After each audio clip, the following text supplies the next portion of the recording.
Hello, friends. This is Dorie Clark, and on behalf of Newsweek, I am here with our weekly interview show, Better, where we interview thought leaders, authors, corporate leaders, and other people we can learn from about how we can make our lives better. Today, we're here with Lisa Nirell. Lisa is the author of the book, The Mindful Marketer, and we are going to be sharing strategies about something that is probably on all of our minds these days as we go into the holidays, as we go into year two of figuring out the whole COVID and post-COVID situation, which is how to stay calm in a toxic world. It's so wonderful to have everyone here. And Lisa Nirell, we want to welcome you to the show. Dorie, hi, happy holidays, and thanks for having me here today. Wonderful. Well, it's great to have you. And if you are tuning in, please feel free to type your name and where you're calling in from into the chat box. We'd love to see who's here. And of course, we'll be taking your questions for Lisa Nirell. So please feel free to type those in additionally. So, Lisa, the first question that I have for you now, when it comes to staying calm in a toxic world, of work, you wrote the book, The Mindful Marketer. Obviously, this implies mindfulness. Some people may say, oh, is this about meditation? What is it that mindfulness connotes to you? What is it we should actually be striving for? How do we stay calm in a toxic world? Well, I really appreciate your having me here today, Dorie. And I've been asked that question many times. Lisa, what do you mean by being a mindful marketer? So the ideas and the strategies I'm sharing today are ones I personally have road tested for more than 21 years. And then many of my clients, I've advised over 150 senior marketing leaders and CEOs over the last 21 years. So we have used these strategies to help them build more sustainable companies and better lives. So for me, the definition of mindfulness is 4 words: non-judgmental, present moment awareness.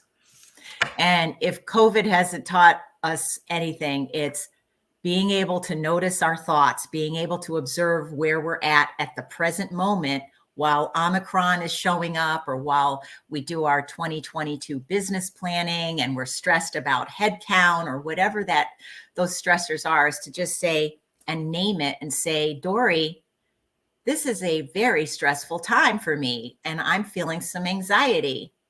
And to just even to be in a workforce now where people are willing to share what's true for them versus shoving it under the rug, denying it, or turning to drugs and alcohol to stifle the pain.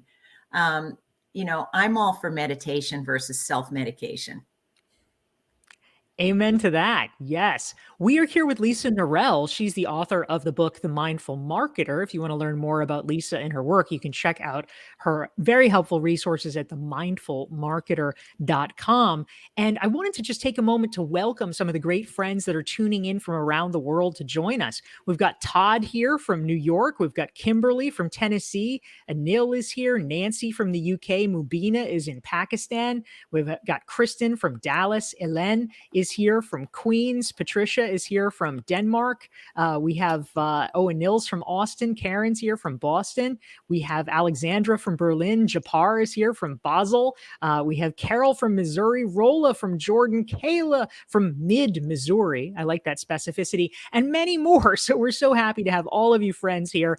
Please continue to type into the chat box. Let us know where you're dialing in from and what questions you have for Lisa Nirell. She's the author of The Mindful Marketer, and we're talking about how to stay calm in a toxic world. Now, Lisa, one thing I happen to know about you from knowing you IRL is that you are actually a very serious long distance swimmer. Now, when you have described your feats to me, honestly, it has struck terror into my heart. But I have to imagine that somehow this for you ties in with being mindful and being present. Maybe you can talk a little bit about your own personal journey with this and how some of these strategies might be applied by other people who are braver than myself. Well, being a mindfulness practitioner as a method to stay calm in the world we live in now. It takes not just mental strength, it also takes some physical strength. And I get a lot of my physical strength from my open water swims. So a few months before COVID actually shut us all down, I went on this dream of a lifetime, swim of a lifetime in the Cyclades Islands in Greece. And I'll never forget when we were swimming, there were 7 of us that were from all over the world. We were swimming from one island to another island. And when we started, our boat captain dropped us off and we were going to swim 2 miles to the other island. And everything was going great. And all of a sudden, the currents changed. The wind changed. It got really choppy. And Coach Alex, Captain Alex on the boat said, "All right, everybody, get out. You're getting back on the boat." So I almost had a temper tantrum in the water because I was swimming my best for the whole week. You know, I was there. We were swimming every day. And I was almost angry. And then I went, okay, now just calm down. You're doing a swim of a lifetime here. Just be grateful for being able to be in this gorgeous place. And don't take it out on the captain. He's only doing what he needs to do to keep all of us safe in these rough waters. So my question for everyone here is, who's your boat captain? And who's helping you navigate so many of the rough waters we've all experienced around the world in the last 2 years? And I think that's the first strategy I would ask everyone is, you know, as you look to play the long game, which is one of my other favorite books, how are you designing your community to help you stay calm when the seas get rough? I love that. Wow. I knew there was a metaphor in there somewhere, but you just landed that. That's great. Thank you, Lisa. We're here with Lisa Nirell. She's the author of The Mindful Marketer. You can learn more about Lisa and her work at themindfulmarketer.com. And she also runs an organization for CMOs called marketinggrowthleaders.com. So you can check that out as well. Please feel free to type your questions for Lisa into the chat box. We've been talking about how to stay calm in a toxic world, something we probably all need these days. We want to say hi to some new friends tuning in. Ibtesama is here from Pakistan. Klaus is here. We've got Troy from DC, Eugenia from Costa Rica. Ambra is here from Milan. Erica's here. Oh, Klaus is in Lisbon. Patrick is here from Germany. Armando from Utah. Marco from Mexico. Lori from California. So many wonderful international friends. We're glad to have you. And Lisa, something that occurs to me, if we're talking about, you know, how to stay calm in a toxic world, especially our work circumstances, often a problem that I think many of us have is that over time we begin to kind of acclimate or get used to circumstances that are really suboptimal. It's sort of like the old trope about, you know, the frog in the boiling water and it doesn't know that it's getting hotter and hotter, so it doesn't know to jump out. If we're actually trying to make an honest evaluation of, are we in a toxic situation? Are we in a place that's really problematic? How do we begin to do that? How do we begin to tell the difference between something that's like, it's hard, but I just should be slogging through it versus, oh my gosh, I really need to make some serious changes right now to how things are going? Yes, I don't believe in being the frog in the slowly boiling water. That's for sure. What I've done, and I've been through some of my own trauma. I lost both of my parents within a 2-year period. I went through a painful divorce a few years ago. And the first place I noticed, where I was really starting to feel like something needed to change, is in my body. So as you look at some of the work, for example, of Dr. Van der Bork out of the Netherlands, who wrote a terrific New York Times bestseller called The Body Keeps the Score, we have to look at and do a body scan. So I'm not here to proselytize mindfulness, meditation, Reiki, yoga. There are multiple paths to dialing into how we feel and what needs to change in order for us to feel our best. I recommend, and I always listen first and foremost, not to my head, but what's going on in my body. And when I'm feeling like something really needs to change because something is off, or I'm in a toxic situation with a client or at work, the first thing I do is a body scan. And most of my stress is usually in my belly, my digestive system, but it could be in your neck, it could be a headache, it could be a shoulder ache. So learn, don't give up the somatic experience to find out what your body is trying to tell you. Yeah, I think it's really astute, Lisa. In fact, I was just corresponding with a friend today who was talking about some of the physical stress symptoms that she was experiencing. So it's so common, and we have to learn to attune to that better. Not everyone, unfortunately, can be as relaxed as Philip the cat, who is very much in tune with his body on a regular basis. Animals have much to teach us, don't they? I mean, you and I are both avid cat lovers, and yeah, my cat knows how to calm me down. They have this sixth sense that we probably had many thousands of years ago that we have has now been overshadowed by our constant quest to know things, right? And to live in our brains. But I there's think so that's much right. more there. Absolutely. I think if Philip wanted to, he could figure out how to calm me down. Instead, he likes to wake me from my sleep by meowing at me to play.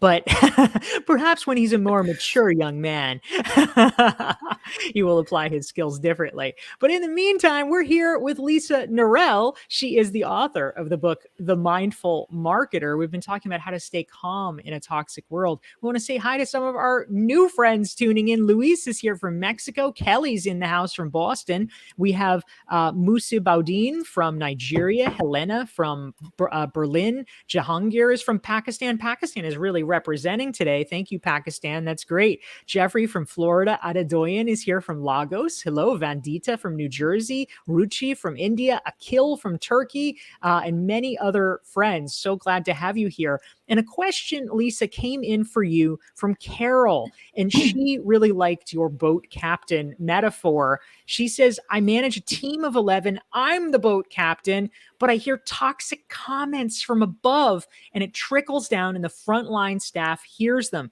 Carol wants to keep her team on track, but if they're hearing these toxic comments from above, it becomes really hard to manage that. If you are somebody who is a leader in a similar position to Carol, what would you suggest as a strategy to follow? Wow. Well, first of all, Carol took the first step and she named it, and said, was courageous enough to come forward and say, look, this ain't cool.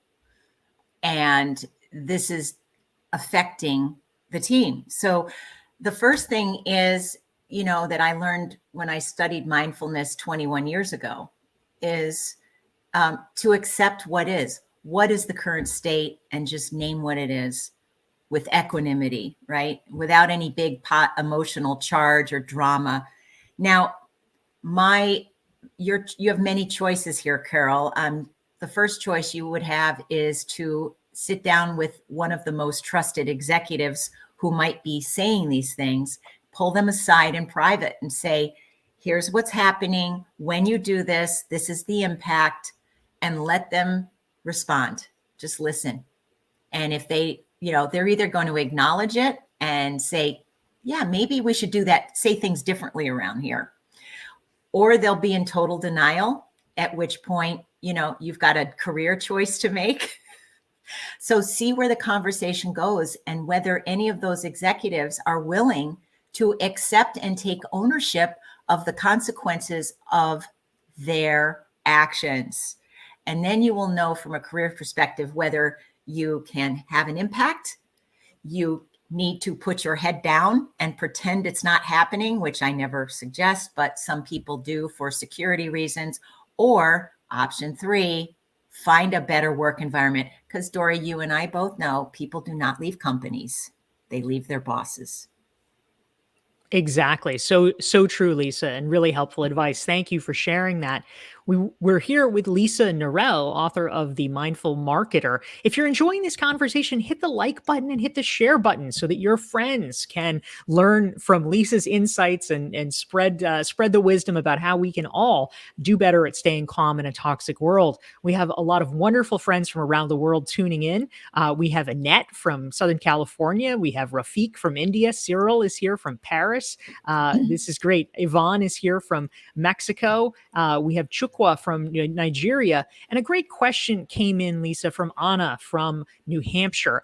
And she says that she feels like a great cause of anxiety is when you want to move forward, but maybe you're sort of a little bit stuck in the past with how things have been done. She wants to know, how can we reshift our mentality and have the ability to fly or fall or keep flapping when we're going through swampy areas. So this is really a question about mindset. If we want to reorient ourselves but are maybe having a little bit of trouble doing it, what would be your recommendation for that? Well, Anna, thank you for that question. And if any of us here, and I bet most of us here watching, are all already embracing a growth mindset, right? We're channeling our inner Carol Dweck from Stanford University.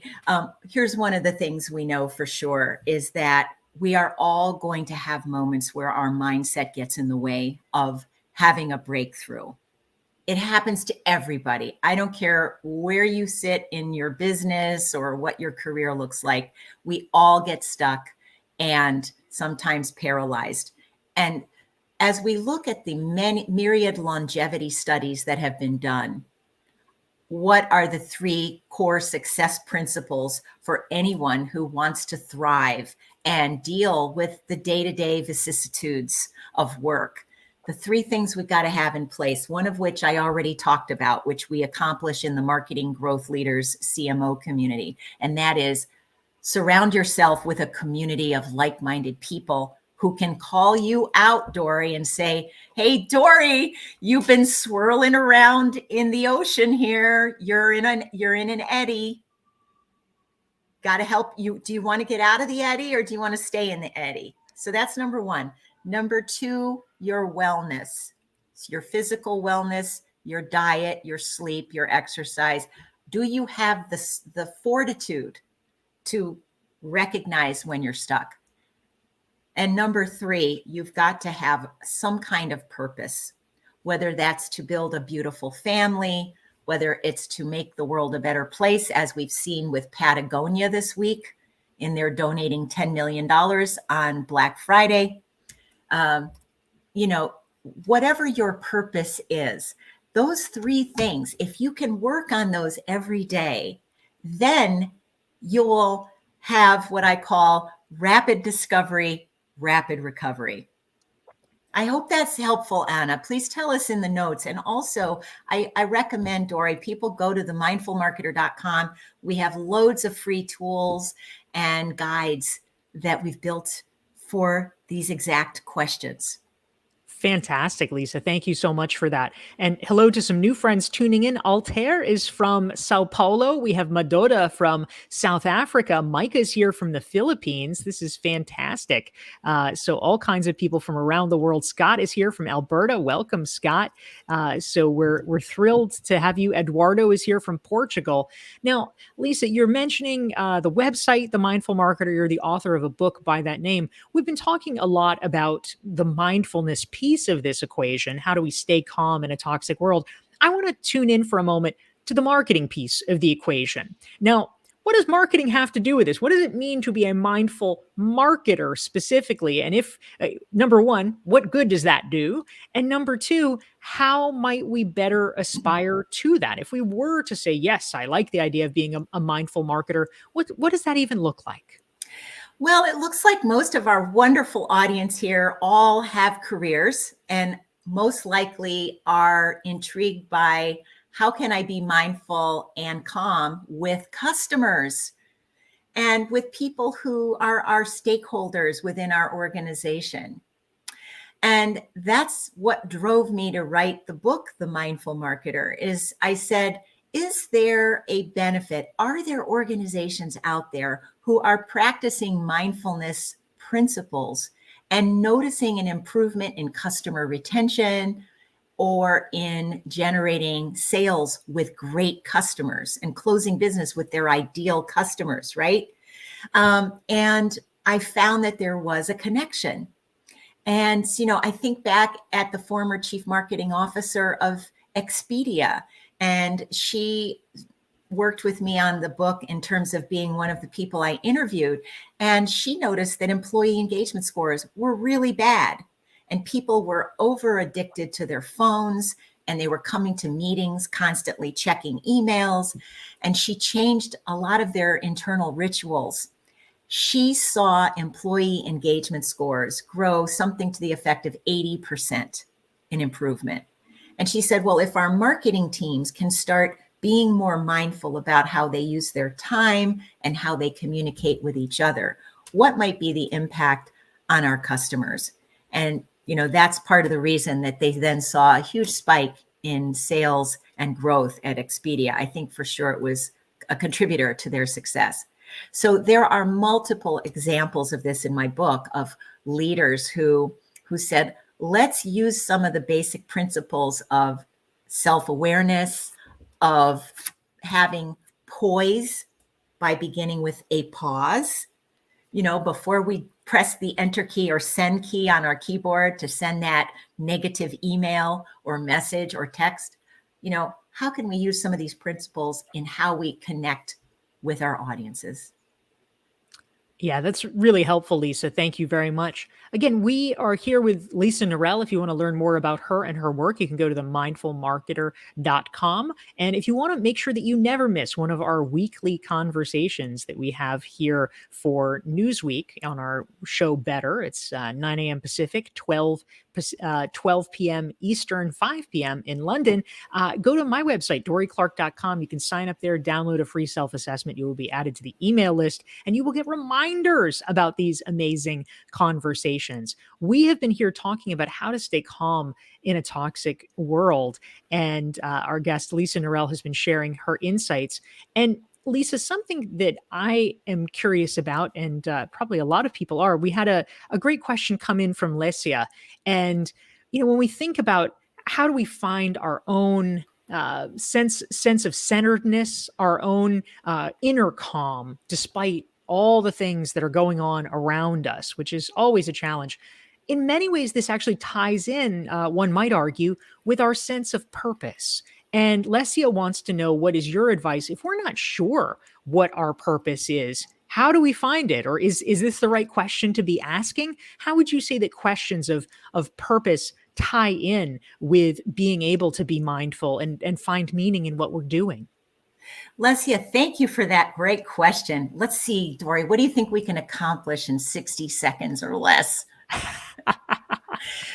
These questions are rather existential in nature, and Indeed, they are. It takes a courageous person like Lesia to say, okay, first of all, I'm not sure I have my purpose codified, or maybe it changed during COVID when 99% of the population had an existential identity crisis, right? Yeah, pretty much. First of all, kudos to you for even asking the question, Lesia. And the second thing I would look at is, how do I define purpose? It is a cornerstone trait of people who live long and fulfilling lives and have great careers. And so think about, where can I have an impact? Now, I am a contrarian on this story. I used to think that you will find your purpose by doing something you're passionate about. I went on that path for years. And then I realized, when I saw so many young people coming out of school and not finding jobs in the last decade, and being frustrated, I then realized, no, go find something that you're pretty darn good at. And it doesn't have to be your 24/7 passion. But if you're good at it, guess what's going to happen? You're going to build those swimming muscles, and you're going to say, I'm darn good at this. I am feeling more confident. And you know what? There's a purpose in here somewhere. I'm not sure what it is yet, but I'm going to keep getting better. I'm going to get paid more, I'm going to get promoted, and it's going to give me the platform from which I can then get more clarity on my broader purpose. So my action item for you, Lesia, is go try a few things if you're not sure. Put your toe in the water, experiment, take a class at night, or you can go on LinkedIn Learning, which Dorie and I are both members of. We're both members of the LinkedIn Learning faculty. I have a course called The Effective CMO. And try some of these avenues to see what resonates and where can I show how good I really am. So good, Lisa. Thank you for that, and I agree completely. In fact, in my new book, prop alert, the long game: How to Be a Long-Term Thinker in a Short-Term World, I actually talk about, instead of striving to find your purpose, or to optimize for meaning, which can be really hard if we don't feel like we know what our purpose is. It can almost be paralyzing. Instead, I suggest trying to optimize for interesting. Just find something that's interesting, reasonably interesting. It doesn't have to be, the greatest passion of your life, but as long as it's interesting to you and continues to be, then keep moving in that direction. And it's a good way to keep moving forward and keep learning, as Lisa says, about yourself. So this is great. And thank you all to folks who are tuning in. We have even more amazing viewers. DT is here from Rochester, and Tumba is from Cape Town. We have Jenny from New York City. We have Rachel from London. We're very glad to have all of you guys. T. Nguyen is here from San Jose. And you've been asking wonderful questions. Lisa Nirell is our guest today. Lisa, we have time probably for just two more brief things. The first one that I am curious about, I know we mentioned earlier, you run a group for CMOs. The information is at marketinggrowthleaders.com. Can you tell us very briefly, what is this? What does this do? What can one learn? Yes, this is an exclusive peer group for chief marketing officers and vice presidents of marketing who want to build more sustainable companies and have better lives, which is the theme of this show. And we just celebrated 10 years, and this is an exclusive peer group for executives who want to achieve bigger things. They want to get promoted faster. They want to they want to make that leap from order taker to innovator in their organizations. And as I said earlier, they want one of those keys to longevity, which is to build a community of like-minded leaders who are there to help them grow. So you can go there and read some of the stories, like the CMO who recently was a member of our group for 8 years.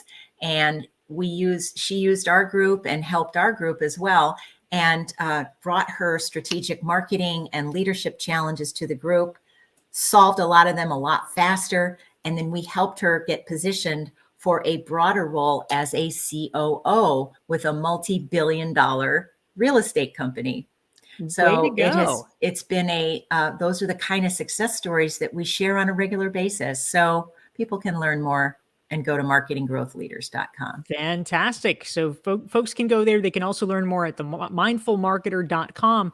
And Lisa, the final question that I have for you, as we're talking about how to stay calm in a toxic world, is, obviously for just about all of us, the challenge is constantly toggling between the urgent and the important, right? We want to be calm, we want to be present and mindful, and yet it seems like so many things are coming at us, and it can feel like an impossibility in the moment. If you were speaking to some of the many great friends who are tuning in today, who, after their lunch break is over, they're going back to an inbox with a million little fires that they have to deal with. What would you suggest as one step, one low hanging fruit that someone can take today in order to better stay calm in a toxic environment? I recommend that you tell yourself a little mantra. Poise begins with a pause. So if you do nothing more this week, then try to pause for 1 minute before your next big meeting. Or as you're hopping from Zoom meeting to Zoom meeting, make time in between. Put a 5-minute wedge in between your meetings and just stop and reflect and say, I just finished this meeting. What worked in that meeting? What didn't work in that meeting? And for my next meeting, what are my intentions? What are my, take that pause. It could be a minute, it could be 5 minutes. That's going to help. It's helped me thousands of times. It'll help you calm. And even one extra bonus step. Stop making Zoom meetings back to back. Give yourself 15 to 30 minutes of breathing room. I always remember what Alan Weiss told us many times, Dorie, one of our mentors. Nobody is shooting at us. We don't need to have 9 Zoom meetings a day, right? So create those boundaries for yourself. You're worth it. Yes, you are. That's fantastic advice, Lisa Nirell. Thank you. If you want to learn more about Lisa, she is, of course, the author of The Mindful Marketer, and you can learn more at themindfulmarketer.com. We're so glad to have you here, Lisa. Thank you for joining us. Thank you to all of our friends who are tuning in this week. We will be back again next week, December 9th at noon Eastern, 9 Pacific. And until then, have a wonderful week, everyone. And Lisa, thank you again. Great to see you, Dorie. Thank you. Thank you, everyone.